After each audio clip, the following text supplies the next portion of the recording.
There is a very special place for me in Montreal that I often like to visit during summertime.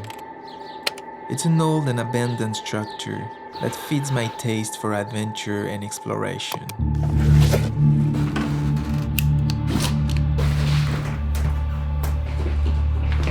The building is close to the public, so it's not always easy to get in. But when I manage to get inside and make it to the top, this is where I truly feel alive.